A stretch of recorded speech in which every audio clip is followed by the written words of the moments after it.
eu fiz um esforço para obedecer a regra e eu não podia, evidentemente, detalhar tudo, mas esse caminho que eu estou propondo de retomar o processo de crescimento do Brasil tem a ver com a retomada de um esforço industrial.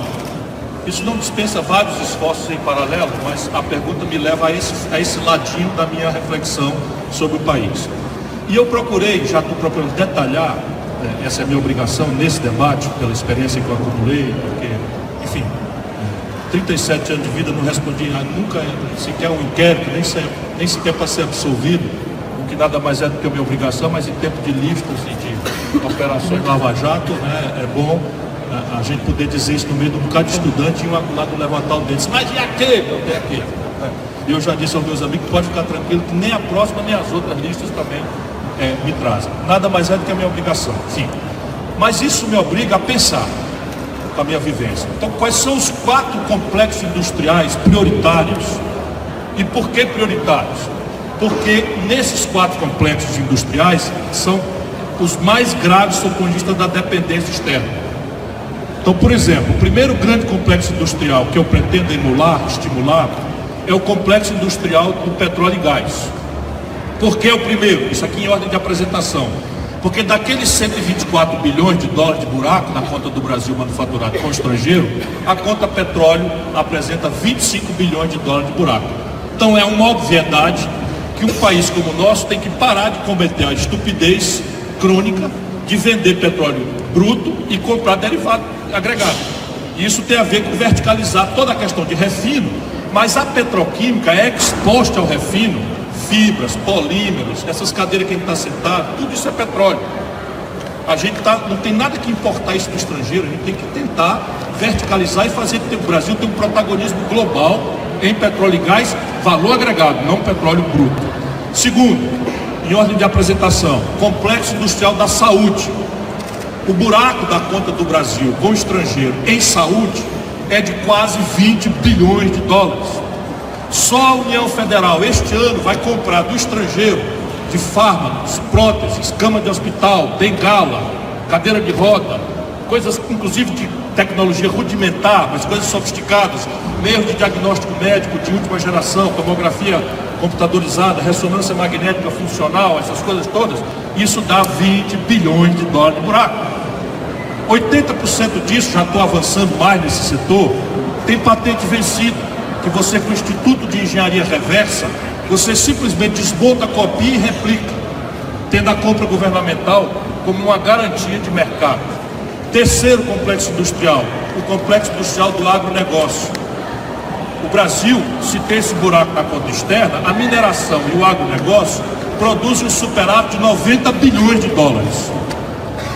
É evidente que a gente precisa respeitar esse lado do Brasil que está carregando nas costas o nosso modo de viver. Isso não quer dizer autorizar ninguém a falsificar controle fitossanitário. Isso não quer dizer autorizar ninguém a depredar o meio ambiente.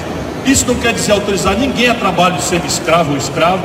Isso não quer dizer nada, a não ser que nós temos que respeitar quem produz 90 bilhões de dólares de superávit da balança comercial brasileira, permitindo que nós outros possamos viver o modo que nós estamos vivendo e trazê-los para uma dinâmica de modernização, de civilidade, de fazer isso em modos sustentáveis, até porque este modo de produção de larga escala vai morrer. Vai morrer. Se a gente não se precatar, vai morrer. Eu explico já porque eu estou convencido disso. Terceiro ou quarto bloco, complexo industrial do agronegócio, por quê? Porque 40% dos custos de produção do agronegócio mais exuberantes do mundo são importados do estrangeiro. Não há uma fábrica com contabilidade em real de agrotóxico. Não há uma fábrica de contabilidade em real de defensivo agrícola. Não há uma fábrica com contabilidade real de implementos agrícolas. Nem que seja um mero arado. O que dirá uma máquina dessas de colheitadeira com GPS, com não sei o que, e ar-condicionado.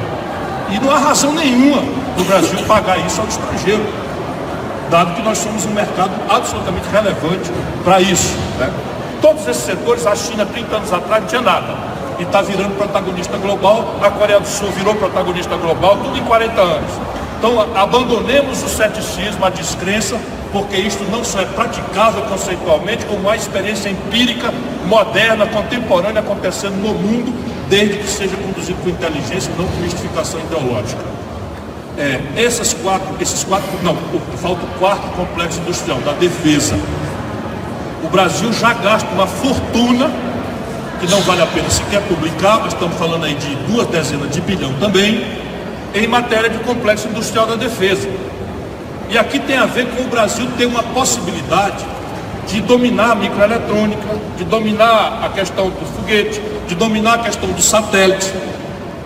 Não é razoável um país como o nosso fazer suas comunicações militares por um satélite norte-americano. Não é razoável, e seria de rir, se não fosse de chorar, que a mira dos nossos aviões e navios são guiados pelo GPS norte-americano. Eu não penso jamais em a guerra, não, com a América. Essa amizade é pan-americana, essa é a nossa tradição cultural é com o Ocidente, é com a Europa, ok. Mas peraí um pouquinho, houve uma guerra no Cone Sul, ridícula nos seus motivos, mas houve uma guerra a sustentar o que eu estou querendo dizer, que é a necessidade de termos uma defesa dissuasória. A Argentina com a Inglaterra, e a América nem deu um telefonema, rasgou a carta da OEA e posicionou-se com o seu aliado da OTAN, que é o Atlântico Norte, a Inglaterra.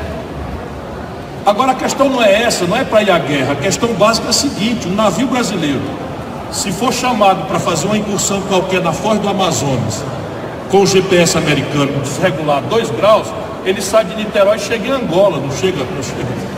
Isso não é razoável. Só que quando você evolui para dominar e construir um satélite, uma rede satélite, um GPS de outro protagonismo, você domina todo o ciclo industrial da microeletrônica aí embarcada. E isso é o que mais me interessa para um país como o nosso, para a gente começar a verticalizar um dos maiores mercados de celulares do mundo, 100% importados. Porque a gente não tem nada a ver com microeletrônica, nem remotamente. Não sabemos nem ler, nem para copiar com engenharia reversa, como os chineses estão fazendo descaradamente, ou os coreanos estão fazendo descaradamente, com meu apoio.